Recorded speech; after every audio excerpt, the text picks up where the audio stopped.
It was a cool autumn evening in suburban Atlanta, the kind where the air smells like a mix of fallen leaves and faint wood smoke. David Monroe sat at the edge of his bed, tying his work boots with methodical precision. At 42, David had the rugged charm of someone who worked with his hands. He owned a modest but thriving carpentry business, a trade passed down from his father. His days were spent building, repairing, and creating things that lasted, a sharp contrast to the fragile state of his 15-year marriage. Across the room, Emma, his wife, stood by the mirror fixing her hair. At 39, Emma was strikingly beautiful, with soft, auburn curls cascading down her back and eyes that seemed to carry a hint of mischief. She worked in real estate, a career she loved for its unpredictability and social nature. But lately, David had noticed that her once vibrant smile seemed more like a mask, hiding something he couldn't quite place. "You're working late again?" David asked, his tone carefully neutral. Emma glanced at him in the mirror, her hands pausing mid-motion. "Yeah, big client dinner tonight. You know how it is," she said, her voice light but distant. David nodded, pretending to focus on his boots. He knew all too well how it was, or at least how it used to be. They had met when they were both in their 20s, full of dreams and ambition. Back then, they were inseparable, building a life together with laughter, late-night conversations, and plans for the future. But somewhere along the way, life had turned into a series of rushed goodbyes and strained silences. "Don't wait up for me," Emma added, grabbing her purse from the nightstand. She leaned in for a quick peck on his cheek, but David caught the faint whiff of unfamiliar cologne on her blouse. His jaw tightened, but he forced a smile and said, "Have fun." As the door clicked shut behind her, David sat in the quiet house, the only sounds coming from the faint ticking of the clock and the occasional creak of the old wooden floorboards. Something was off. It wasn't just the late nights or the frequent work trips.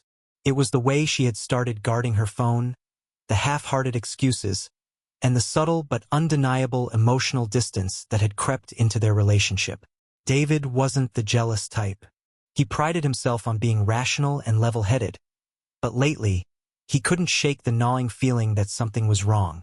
The next morning, David woke up to find Emma already gone. A note on the counter read, "Early showing. Don't forget to pick up groceries. Love you." He stared at the note for a long moment, the words "love you" feeling hollow and mechanical. The day passed in a blur of sawdust and hammering as David threw himself into his work. He finished a custom dining table for a young couple, their excitement about their new home tugging at something deep within him. That used to be him and Emma, he thought. A team, a partnership, a shared dream. That evening, as he unpacked groceries in the kitchen, David's phone buzzed. It was a text from Emma. "Dinner ran late. Won't be home until after 10. Sorry." David's chest tightened. He set his phone down and stared at the bags of groceries on the counter, his mind racing. He hated this. Hated the constant second-guessing, the doubt, the sinking feeling that he was losing her to something or someone he couldn't compete with. Determined to push the thoughts aside, David went out to the garage and began sanding a piece of cherry wood for his next project. The rhythmic motion of the sander and the smell of the wood helped calm his mind, but only temporarily. A week later, things came to a head. It was a Saturday morning, and Emma had left early, saying she had an open house to prepare for. David decided to take a rare day off to spend time with her, hoping to reignite some of the spark they had lost. But when he called her phone, it went straight to voicemail. He waited an hour and tried again. Still no answer. A nagging feeling pushed him to do something he had never done before. He opened the Find My Phone app on his tablet, a feature they had set up years ago in case either of them lost their phones. David hesitated, his thumb hovering over her name. Was this crossing a line? Would she be furious if she found out? But the unease in his gut won out. He tapped her name, and the app showed her location. She wasn't at the open house. Her phone was pinging from a hotel across town. David stared at the screen, his heart pounding. 1,000 thoughts raced through his mind, each more devastating than the last.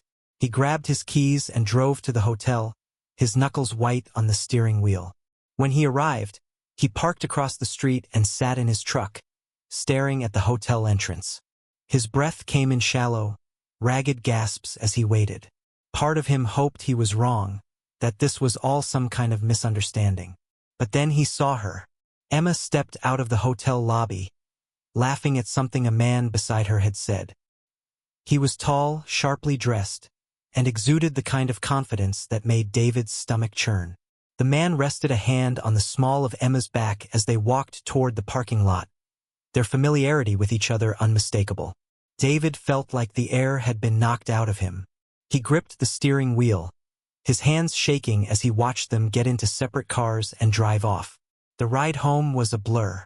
David's mind replayed the scene over and over, each repetition fueling a mix of rage, heartbreak, and humiliation.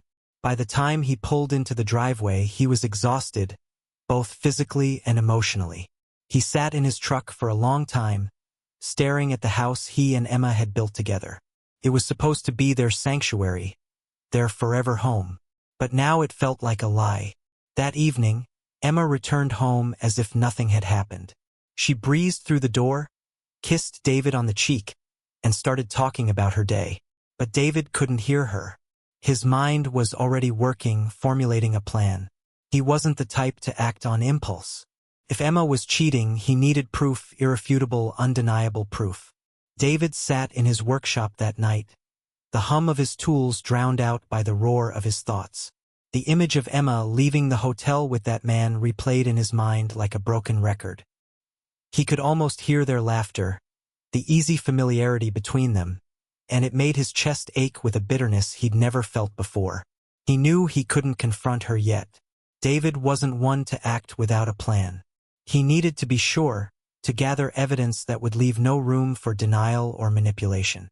If Emma had truly betrayed him, he needed to protect himself, his heart, his dignity, and their future.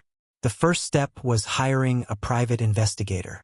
David didn't know the first thing about surveillance, but a quick search online led him to a reputable agency in town.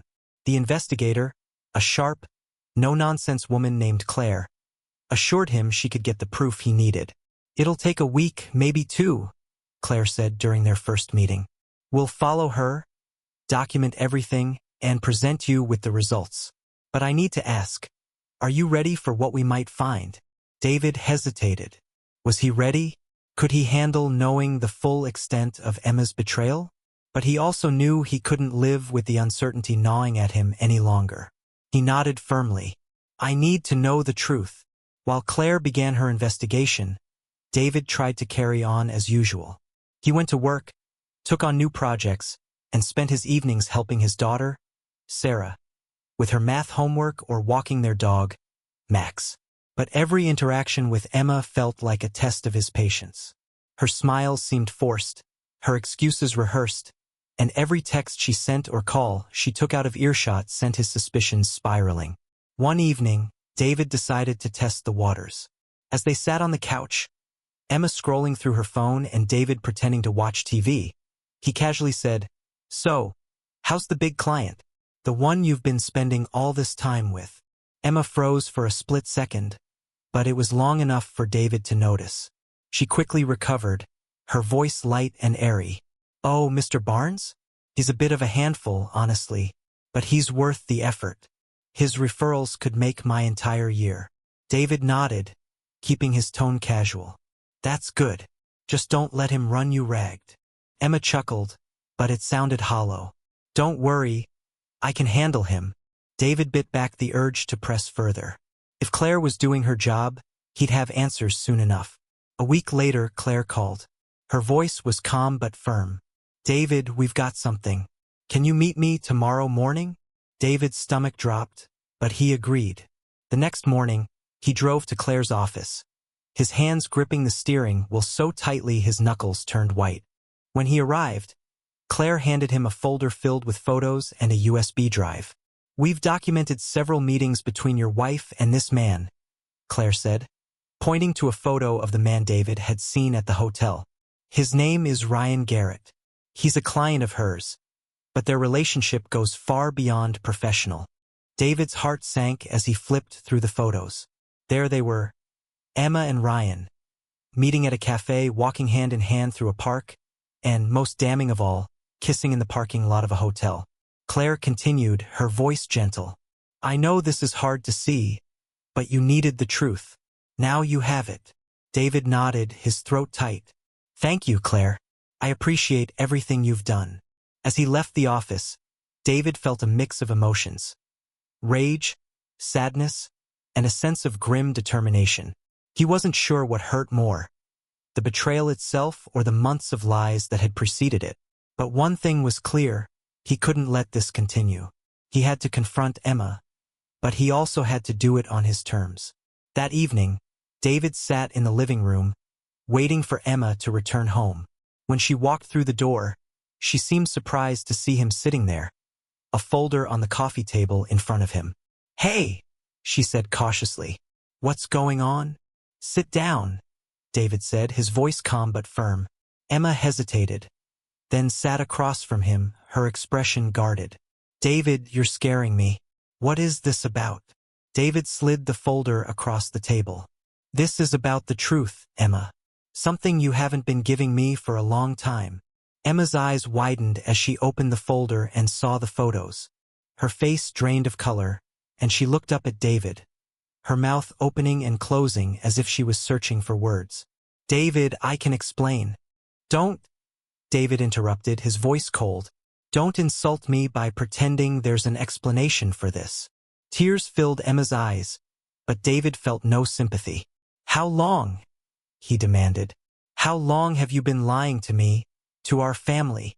Emma hesitated, then whispered, a few months. David laughed bitterly. Months, and you thought I wouldn't notice? That I wouldn't find out? Emma's tears spilled over. I never meant to hurt you, David. I was just, I don't know. I felt so lost, so disconnected. And Ryan, he made me feel alive again. David's jaw tightened. Alive? Do you have any idea what you've done to me? To us? You didn't feel alive, Emma, you were selfish. You threw away everything we built because you were bored. Emma sobbed. I know I've made a terrible mistake, but please, David, don't let this be the end. We can fix this. David shook his head, his voice resolute. No, Emma. You made your choice, and now you have to live with the consequences. As Emma sat there, crying and begging for forgiveness, David felt a strange sense of clarity. The woman he had loved for 15 years was not the same woman sitting before him now. She had made her choices, and now it was time for him to make his. Before we move on to the next part of the story, make sure to like, share, and comment your thoughts below. And if you're not already, hit that subscribe button so you don't miss the next chapter in this journey. Stay tuned. David sat at the edge of his bed that night, the weight of the confrontation pressing heavily on him. The once familiar warmth of the room now felt cold and alien, as if the betrayal had seeped into the walls themselves. Emma had gone to the guest room after their argument, leaving David alone to grapple with the aftermath of their explosive confrontation. He couldn't sleep, couldn't think of anything beyond the images in that folder and the hollow apologies Emma had tried to offer. Her words, I felt alive, echoed in his mind, each repetition cutting deeper. Was their life together truly so mundane, so unfulfilling, that she sought solace in the arms of another man? By the time dawn broke, David had made a decision. He couldn't allow himself to drown in sorrow or anger. He had to act, not out of revenge, but to reclaim control over his life and protect their children from the fallout of Emma's choices. The first step in David's plan was to ensure the kids remained shielded from the turmoil. He arranged for them to spend the weekend at their grandparents' house, giving him the space and time he needed to confront Emma further and lay out his intentions. When Emma came downstairs that morning, her face pale and drawn, David was waiting at the kitchen table, his hands clasped in front of him. We need to talk, he said firmly. Emma nodded, her eyes avoiding his. Okay. David gestured to the chair across from him. Sit. As she settled into the seat, David took a deep breath. I've arranged for the kids to stay with my parents this weekend.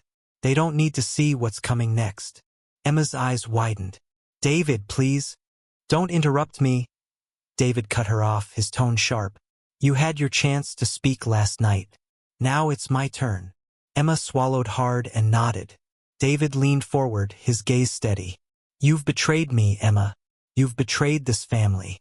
I've spent the last few days grappling with what that means, and I've come to a decision. I'm filing for divorce. Emma gasped, her hands flying to her mouth. David, no. Please, let's not do this. I can change. I can fix this. David shook his head. It's too late for that. You didn't just break my trust, you destroyed it. And trust isn't something you can glue back together. Emma reached for his hand, but David pulled away. What about the kids? She pleaded, tears streaming down her face. Don't they deserve a family? Don't they deserve us to try? David's jaw tightened. They deserve stability. They deserve honesty. And right now, the best thing I can give them is a life without lies. I won't let them grow up in a home built on deceit. Emma sobbed openly now, but David's resolve didn't waver. He had made his choice, and no amount of tears would change that. With the divorce papers filed, the tension in the house became unbearable. David and Emma avoided each other as much as possible. Their conversations reduced to curt exchanges about the kids or household logistics. The once loving partnership had devolved into cold, transactional cohabitation. But David wasn't done yet. He knew that Emma's actions had consequences beyond their marriage. Her affair with Ryan wasn't just a betrayal of their vows. It was a liability that could harm their children, especially if Ryan proved to be a dangerous influence. David hired Claire again, this time to investigate Ryan more thoroughly. He needed to know who this man was, what kind of life he led, and whether he posed a threat to his family. The results were worse than David had anticipated. Ryan had a history of financial instability, with a trail of unpaid debts and lawsuits following him. More disturbingly, Claire uncovered evidence of past relationships where Ryan had manipulated and exploited women for personal gain. Armed with this information, David confronted Emma again. Did you know Ryan's history? He demanded, slamming the dossier onto the kitchen counter. Emma flinched at the sound. What are you talking about? David opened the folder, revealing Ryan's sordid past. This is the man you risked everything for, Emma. Con artist. A manipulator. And you brought him into our lives. Emma's face turned ashen as she read through the documents. I didn't know, she whispered. He never told me any of this. Of course he didn't, David snapped. People like him don't tell the truth. They prey on vulnerability. And you handed him everything he needed on a silver platter. Emma's shoulders slumped, her voice barely audible. What do you want me to do? David crossed his arms. Cut him off. Completely. No contact, no excuses. If you want any chance of salvaging your relationship with the kids, you'll put their safety first. Emma hesitated, then nodded. Okay, I'll end it. But David wasn't convinced. He knew Emma's words meant little without action. He would keep watching, keep protecting his family, no matter what. As the divorce proceedings dragged on, the cracks in Emma's facade began to show. She struggled to maintain her composure in court, her lawyer fighting a losing battle against the mountain of evidence David had gathered. Meanwhile, David presented himself as the steady, reliable parent, the one who could provide stability and security for their children. The turning point came during a particularly heated courtroom exchange. Emma's lawyer attempted to paint David as overly controlling, but the judge wasn't buying it. Mr. Hayes has clearly acted in the best interests of his children, the judge said, her tone firm. The evidence presented leaves no doubt about the stability he can provide compared to the alternative. Emma broke down in tears, and David felt a pang of pity for her, but he couldn't let himself be swayed. This was about protecting his family, and he couldn't afford to falter. One evening, as David was tucking Sarah into bed, she looked up at him with wide, tearful eyes. Daddy, is Mommy ever coming home? David's heart ached at the question. He sat on the edge of her bed, brushing a strand of hair from her face. Mommy loves you very much, Sarah, but sometimes grown-ups make mistakes, and those mistakes mean they can't live together anymore. Sarah sniffled, her voice trembling. But I miss her. David pulled her into a hug, his voice steady despite the lump in his throat. I know, sweetheart, and you'll still see Mommy. She'll always be a part of your life. But right now, it's my job to make sure you and your brother are safe and happy. As Sarah drifted off to sleep, David sat by her side, watching her peaceful expression. He promised himself that no matter how hard things got, he would never let his children down. Before we move on to the next chapter in this story, take a moment to like this video, share your thoughts in the comments, and subscribe to the channel. Your support helps us bring you more stories like this one. Stay tuned for the climax. It's going to be intense. The weeks following the initial courtroom drama were anything but quiet. David had expected some fallout, but what he hadn't anticipated was how the pressure of her decisions would finally break Emma's carefully maintained facade. She was unraveling, and with every passing day, her desperation became more apparent. It started with a series of late-night calls. Emma, clearly emotional, would leave rambling voicemails on David's phone, alternating between tearful apologies and frantic accusations. "You've turned the kids against me," she sobbed in one message. "I don't even recognize myself anymore. How did we get here?" David would listen to each one, his heart tugged in different directions. Despite everything, he had loved Emma once. But every time he was tempted to reply, he remembered the betrayal, the late nights, the lies, the risk to their children, and steeled himself against her pleas. Meanwhile, the situation with Ryan took a darker turn. David's private investigator uncovered that Ryan had been spiraling as well, facing mounting debts and the collapse of his reputation after word of the affair spread through their shared professional circles.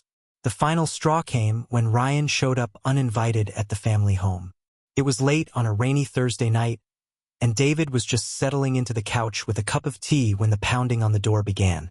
"David, open up." Ryan's voice was slurred, his words barely coherent over the sound of the rain.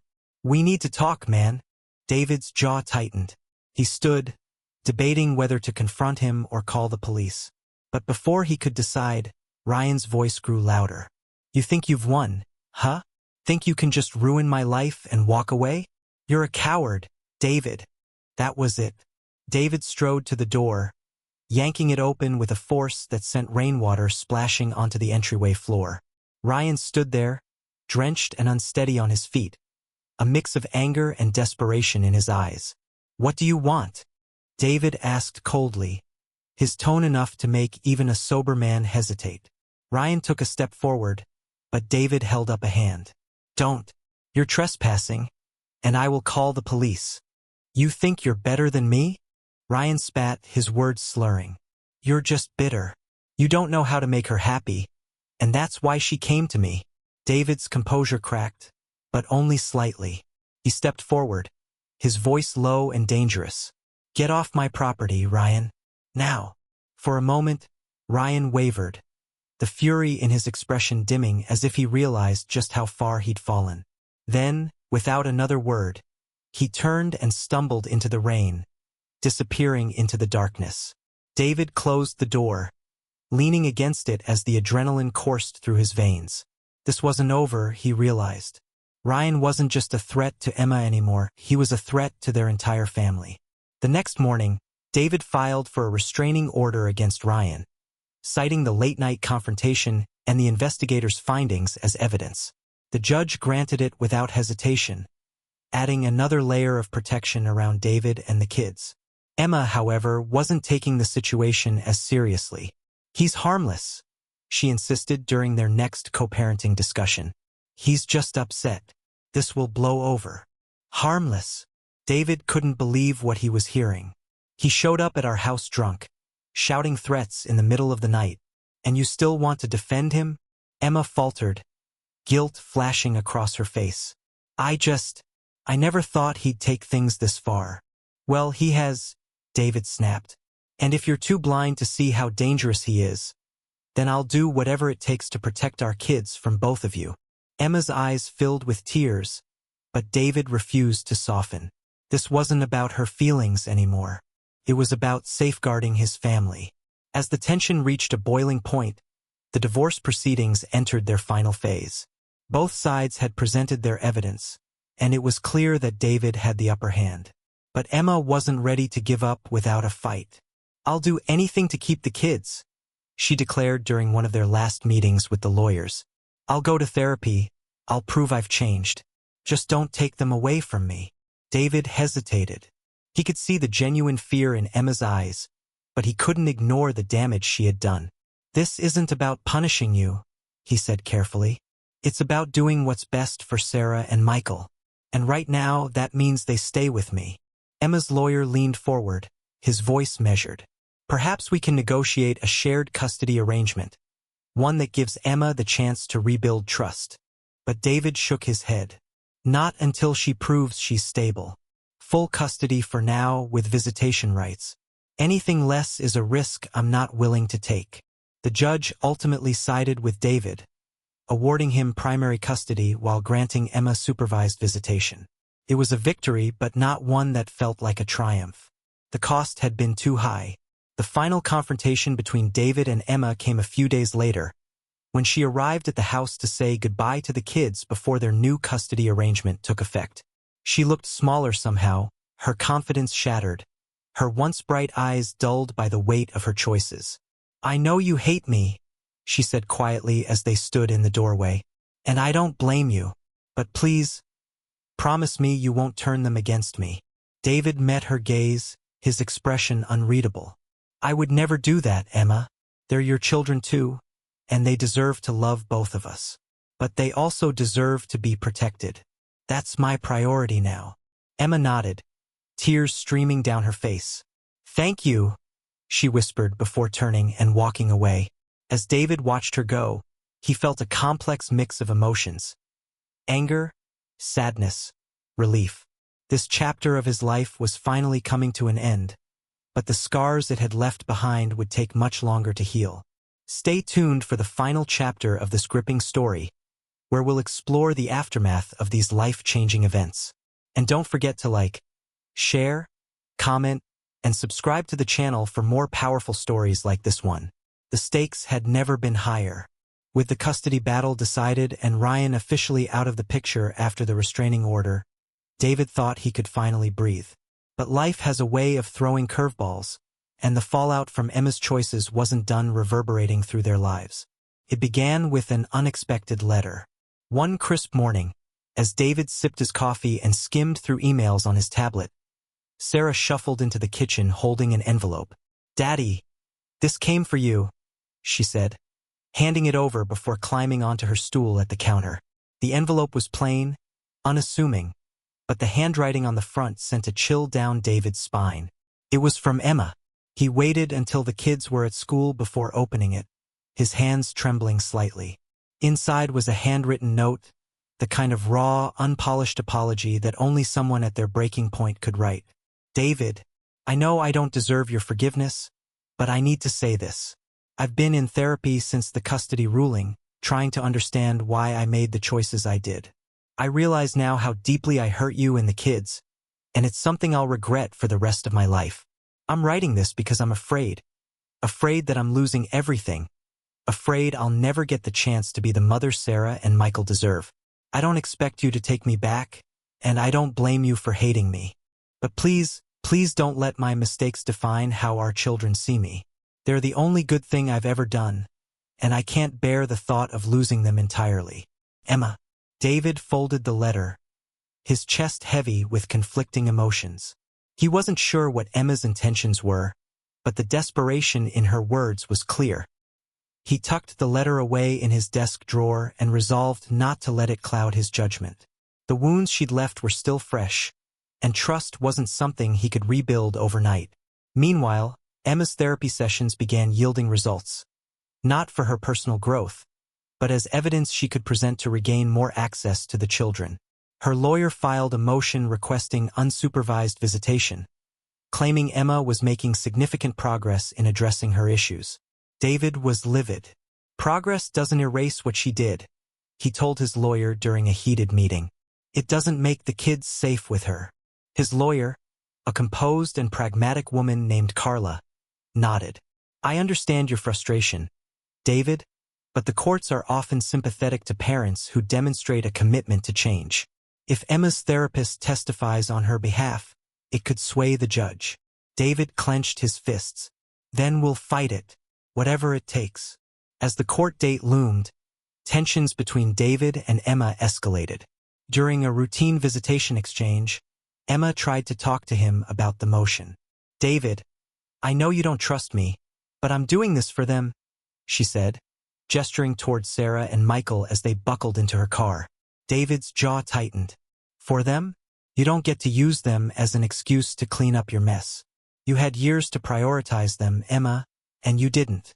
Emma's eyes glistened with tears, but she stood her ground. "I'm trying, David. Doesn't that count for something?" David didn't answer, slamming the car door instead. He watched as she drove away, the knot of anger and sadness in his chest growing tighter. The day of the hearing arrived, and the courtroom was a pressure cooker of tension. Emma's therapist took the stand, describing her progress in glowing terms.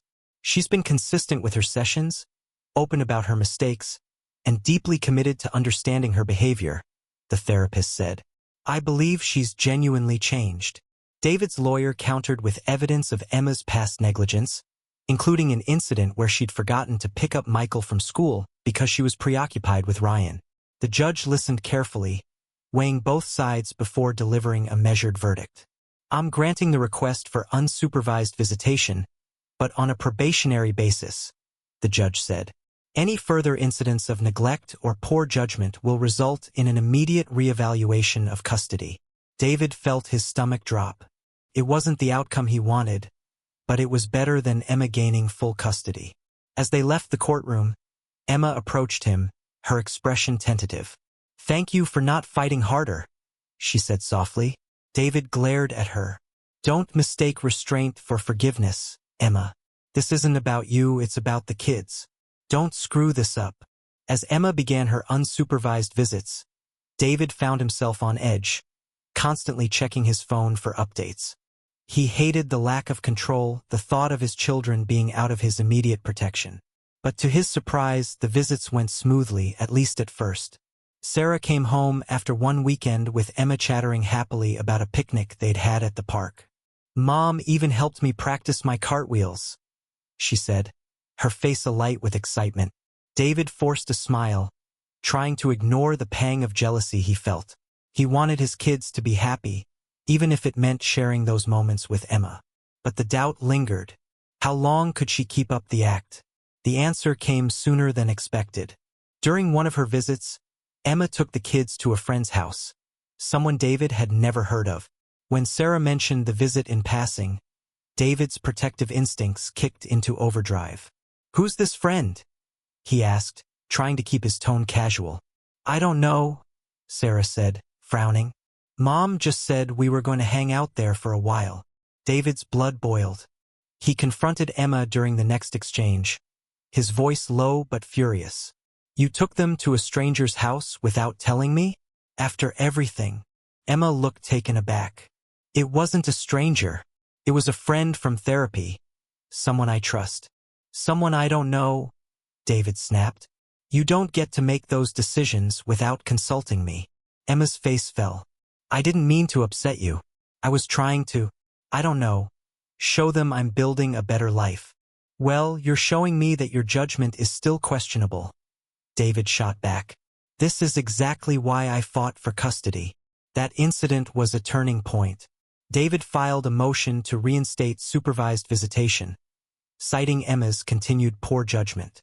The court date was set, and the tension between them reached a boiling point. Emma showed up at the hearing with her therapist in tow, ready to defend herself. But David had a trump card, a report from his private investigator, detailing Emma's frequent late-night outings and questionable associations. It was clear she wasn't as committed to change as she claimed. When the judge ruled in David's favor, reinstating supervised visits, Emma broke down in tears. "You're taking them away from me," she cried as they left the courtroom. David didn't respond, his heart heavy despite the victory. He had done what he had to do, but it didn't feel like a win. Felt like survival. The climax of this story is just around the corner. Stay tuned as we uncover the final, jaw-dropping twists that bring this chapter of David and Emma's journey to a close. And don't forget to like, share, comment, and subscribe to stay updated on all the latest stories. The tension between David and Emma had reached its boiling point, and the latest court ruling added more fuel to the fire. The reinstatement of supervised visitation was a devastating blow for Emma, who had worked tirelessly to convince everyone she'd changed. For David, it was a bittersweet victory, one that ensured his children's safety but left him grappling with the emotional weight of the ongoing battle. But the drama was far from over. It all came to a head one Saturday afternoon. David was at home with the kids, helping Sarah with her science project while Michael played with building blocks nearby. The sound of tires screeching in the driveway drew his attention. He looked out the window to see Emma's car, her disheveled figure emerging with a wild, desperate look in her eyes. David's chest tightened. He opened the door before she could knock. "Emma, what are you doing here? You know the court order." "I can't take it anymore," she interrupted, her voice trembling. "David, please, just hear me out." He stepped outside, closing the door behind him to shield the kids from the scene unfolding. "You shouldn't be here," he said firmly. "This isn't the time or place." Tears streamed down her face as she reached into her bag and pulled out a stack of papers. "These are letters I've written to the kids. I just want you to read them. I'm not asking for forgiveness. Just don't turn them against me." David hesitated, his eyes scanning her face.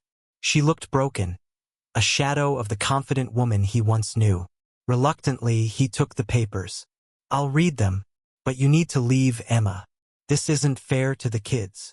Her shoulders sagged, and she nodded before turning back to her car. As David watched her drive away, he couldn't shake the uneasy feeling that something bigger was brewing. Later that evening, after putting the kids to bed, David sat at the dining table with the letters. Each one was addressed to either Sarah or Michael, filled with apologies, memories, and promises. They were raw, emotional, and deeply personal.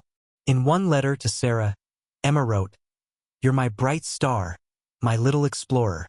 I see so much of myself in you, and I hate that my mistakes have cast a shadow over your world. I hope one day you can forgive me." To Michael, she wrote, "You're my heart, my little builder. I've missed so many of your milestones, and I'll carry that regret forever. Please know that every choice I made was because I thought it was what I had to do, not because I didn't love you." David felt a lump in his throat as he read. He wanted to hate her, to dismiss her words as manipulation, but he couldn't deny the sincerity in her pain.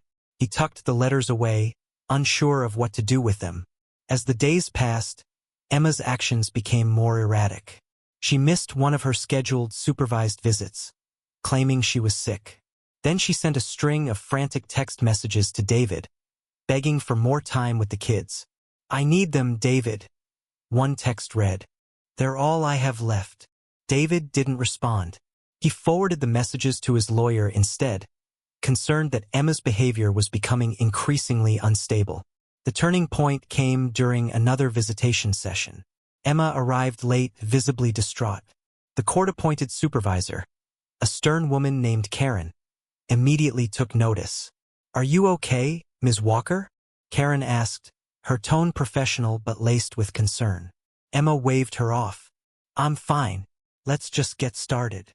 Sarah and Michael were hesitant around their mother, sensing something was off. Emma tried to engage them with board games and snacks, but her energy was scattered, her focus waning. When Michael accidentally knocked over a glass of juice, Emma snapped. "Can't you be more careful?" she barked, her voice sharper than intended. Michael recoiled, his eyes filling with tears. Sarah stepped between them, her small frame brimming with defiance. "Don't yell at him, Mom. It was just an accident." Karen intervened, her presence a calm but firm anchor. "Ms. Walker, let's take a moment. Why don't you step outside for some air?" Emma hesitated, her hands trembling, before nodding and stepping out of the room. David, who had been waiting nearby, saw her pacing in the hallway, her breathing erratic. "Emma," he said cautiously, "what's going on?" She turned to him, her eyes wild with desperation. "I'm losing them, David. I can feel it. They don't look at me the same way anymore. They're slipping away, and it's all my fault. David felt a pang of sympathy despite everything. Emma, you need to get help. Real help. Not just therapy to check a box for the court. I'm trying, she cried. But every time I take a step forward, it feels like I'm being pushed 10 steps back. I don't know how to fix this. Maybe it's not about fixing it, David said quietly. Maybe it's about learning to live with the consequences.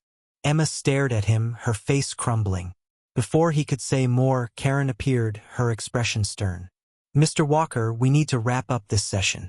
Ms. Walker, please return to the room. Emma wiped her face and nodded, her movements robotic. As she walked past David, he felt the weight of her despair like a physical force. The final confrontation came unexpectedly. A week later, David received a call from Karen. We need to talk, she said, her tone grave. There was an incident during Emma's last therapy session. David's heart sank. What happened? She admitted to having thoughts of self-harm, Karen said carefully. Her therapist believes she's a risk to herself and possibly others. I'm recommending that all visitation be suspended until she undergoes a comprehensive evaluation. David was stunned. He sat down, his mind racing. He had feared for his children's safety, but he hadn't considered the possibility that Emma might harm herself. What do I need to do? He asked, his voice steady despite the turmoil inside. I'll handle the legal side, Karen said. But I wanted to make sure you were prepared. This isn't going to be easy for anyone. That evening, David sat down with Sarah and Michael to explain the situation as gently as he could. Mommy needs some time to get better, he said, choosing his words carefully. She loves you very much, but she's going through a hard time right now.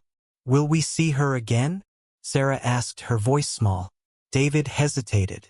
I hope so, sweetheart. But for now, we need to give her space. Michael didn't say anything, but he climbed into David's lap and buried his face in his chest. David held him close, feeling the weight of their little world resting squarely on his shoulders. Emma's breakdown marked a turning point, not just for her, but for David as well. The battle between them had reached its peak, and now the focus shifted to healing and rebuilding. But with so many wounds still raw, the road ahead remained uncertain.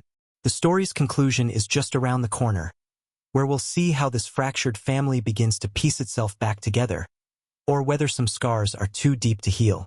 Don't forget to like, share, comment, and subscribe to stay updated on the final chapter. The house was quiet again, but this time it didn't feel like a refuge. For David, the silence was oppressive, a reminder of the storm swirling around his family. Emma's recent breakdown weighed heavily on his mind, and though he had no intention of letting her back into their lives just yet, he couldn't shake the lingering guilt of seeing her unravel. He had wanted accountability, not destruction. But now it seemed like her world had imploded far beyond what even he could have predicted. The next morning, David decided it was time to address some of the underlying tension with the kids. Over pancakes and orange juice, he broached the topic carefully. Hey, you two, he said, his tone light but firm. I know things have been a little different around here lately, and I want you to know that it's okay to feel upset or confused about what's going on. Sarah set down her fork, her sharp gaze meeting his. Is Mommy going to be okay? David hesitated, choosing his words carefully. She's getting help, which is the most important thing right now. But she needs time to work through some things before we can figure out what's next. Michael chimed in, his voice small. Does that mean she doesn't want to see us anymore? David's heart clenched. He reached across the table, resting a hand on Michael's. No, buddy. She loves you both very much. But sometimes grown-ups need to take a step back to take care of themselves so they can be the best parents they can be. Sarah frowned, her brows furrowing in thought. So she's not coming back soon? Not right now, David admitted. But that doesn't mean she's gone forever. We just have to be patient and give her space to get better. Though they both nodded, David could see the worry etched on their young faces. He made a mental note to schedule a session with their family counselor to help them process everything. As the days turned into weeks, Emma's absence became a strange new normal. Karen, the court-appointed supervisor, kept David updated on Emma's progress, or lack thereof. She's attending her sessions, Karen said during their latest call. But there's a lot of resistance. She's still struggling to take full accountability for her actions. David sighed, rubbing his temples. What does that mean for visitation? For now, it remains suspended, Karen replied. But the court will reevaluate in a few months, depending on her progress. It's a slow process, David, but it's not impossible. That night, David found himself scrolling through old family photos on his phone. Pictures of happier times, birthday parties, vacations, lazy Sundays on the couch. The faces in those photos seemed like strangers now, relics of a life that felt irretrievably lost. But amidst the sadness, there was also a flicker of hope. Maybe, just maybe, there was a way to rebuild, even if it meant starting from scratch. The climax of this emotional whirlwind came during a critical family court hearing. Emma had petitioned for a supervised visitation reinstatement, arguing that she had made progress in her therapy and was ready to resume contact with the kids. David, ever the protective father, wasn't so sure. He sat in the courtroom, his lawyer by his side, as Emma took the stand. She looked healthier than she had in weeks, her hair neatly styled, her demeanor calm, but there was still an air of fragility about her. "I've been working hard to address my issues," she said, her voice steady but tinged with vulnerability. "I've made mistakes, terrible mistakes, but I've learned from them. My children are my everything, and I'm committed to being a better mother for them." David's lawyer leaned in, whispering, "She's rehearsed this. It's compelling, but we have the stronger case." When it was David's turn to speak, he stood with a quiet confidence that had carried him through the storm. "Your Honor," he began, his voice measured, "I don't doubt that Emma loves our children, but love isn't enough if it's not paired with responsibility and accountability. My concern is for Sarah and Michael's emotional well-being. They've been through so much, and I believe it's in their best interest to proceed with caution." The judge listened intently, her expression neutral. When the hearing concluded, she announced that she would take the arguments under advisement and issue a ruling within the week. The waiting was agonizing. David threw himself into work and parenting to keep his mind occupied, but the uncertainty loomed like a dark cloud. Finally, the ruling came. Supervised visitation would be reinstated on a limited basis, with strict guidelines to ensure the children's safety. Though it wasn't the outcome David had hoped for, he knew it was a step forward, one that would test both Emma's commitment and his own resilience. The first supervised visit took place in a neutral setting, a local community center with bright, child-friendly decor. Emma arrived early, fidgeting nervously as she waited for the kids to arrive. When they finally walked in, her face lit up, though she remained seated as instructed. "Hi, my loves," she said softly, her voice thick with emotion. Sarah and Michael approached hesitantly, their eyes searching hers for reassurance. Sarah was the first to speak. "Hi, Mom." Michael clung to David's hand, his expression guarded. "Hi." Emma swallowed hard, fighting back tears. "I missed you both so much. How have you been?" The visit was slow and awkward at first, but as the hour progressed, the kids began to open up. Emma listened intently as Sarah talked about her science project and Michael described his new favorite video game. For a brief moment, it felt like a glimpse of the family they used to be. When the visit ended, Emma hugged them tightly, her voice trembling as she whispered, "I love you both more than anything." As David led the kids back to the car, he glanced over his shoulder to see Emma wiping away tears. It was a bittersweet sight, proof that she was trying, but also a reminder of how far they still had to go. The story was reaching its peak, the threads of conflict and resolution beginning to intertwine. Emma's journey of redemption was far from over, and David's protective instincts remained as sharp as ever. But amidst the uncertainty, there was a glimmer of hope that healing, though slow and imperfect, was possible. The final chapter is just ahead, where the aftermath of these pivotal moments will unfold. Will this fractured family find a way to move forward, or are some wounds too deep to heal? Stay tuned for the emotional conclusion. And as always, don't forget to like, share, comment, and subscribe for more stories like this one. In the weeks following Emma's supervised visits, life began to settle into a fragile new rhythm for David and the kids. Each visit was a small step forward, but it was clear the road to rebuilding trust would be long and complicated. Sarah was the first to let her guard down, engaging Emma in conversations about school and her hobbies, while Michael remained more reserved, keeping his distance but watching carefully from the sidelines. For David, these visits were bittersweet. On one hand, he was relieved to see his children reconnecting with their mother, but on the other, he couldn't ignore the damage that had been done.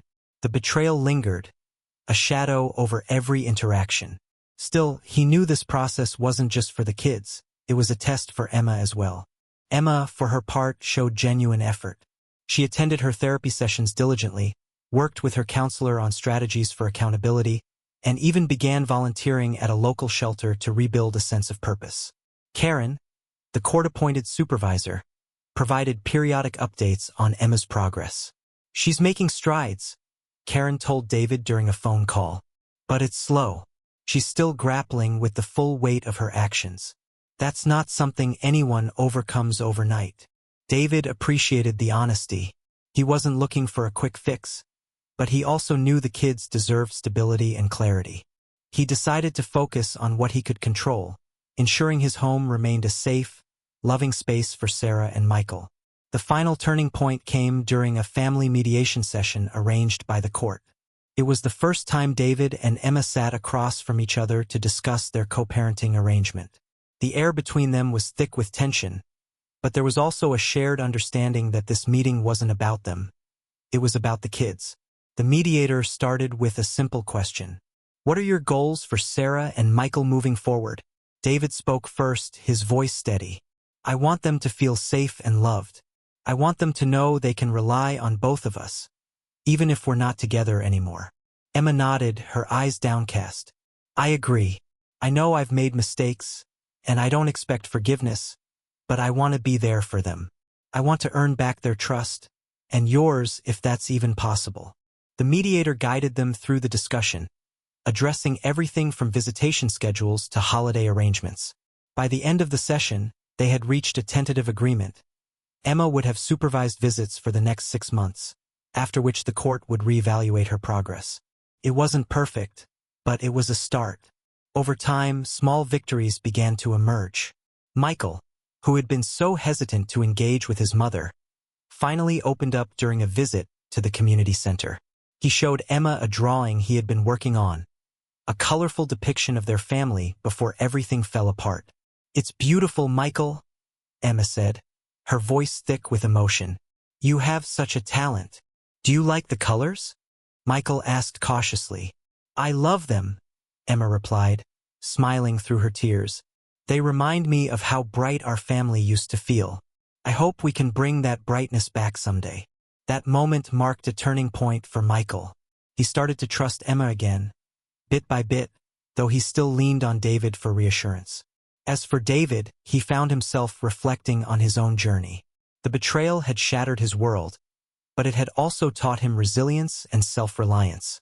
He discovered new depths of strength as a father and learned the importance of setting boundaries, not just for himself but for his children as well.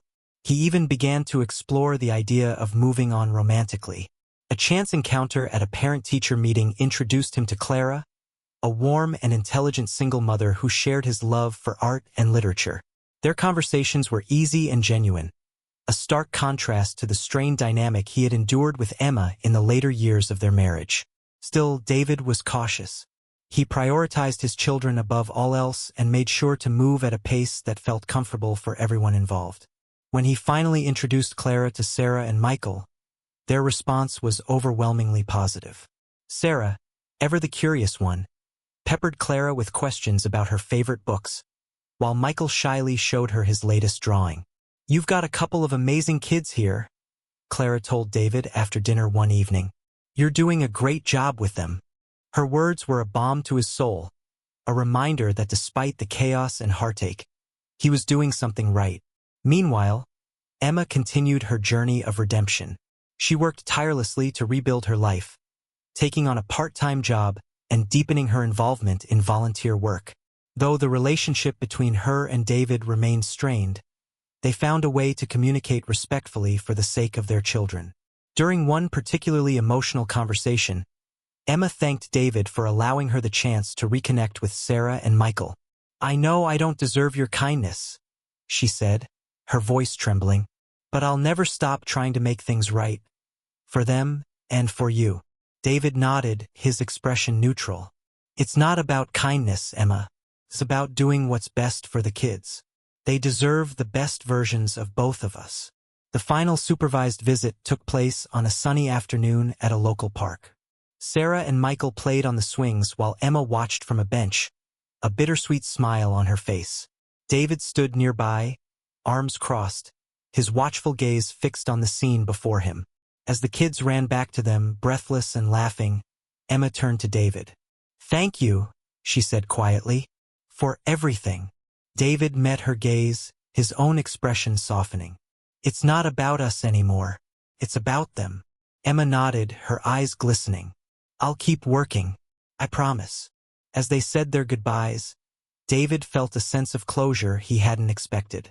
He knew there were no guarantees, but for the first time in months, he felt a glimmer of hope for himself, for his kids, and even for Emma. In the months that followed, life continued to evolve. David and Clara grew closer, their relationship becoming a source of joy and stability for the entire family. Emma, though still on the fringes, remained a presence in Sarah and Michael's lives, slowly earning back their trust. The scars of the past would never fully fade, but they no longer defined their future. Together, they had navigated the storm and emerged stronger, wiser, and more united than ever. As the sun set on another day, David stood on the porch, watching Sarah and Michael chase fireflies in the yard. Clara joined him, a cup of tea in her hands. "They're happy," she said, leaning into him. "They are," David agreed, a small smile playing on his lips. "And so am I." For the first time in a long time, that statement felt completely true. And that's the end of this heartfelt story. If you enjoyed this journey of redemption and resilience, don't forget to like, share, comment, and subscribe to my channel for more stories like this one. Thanks for watching, and I'll see you in the next video.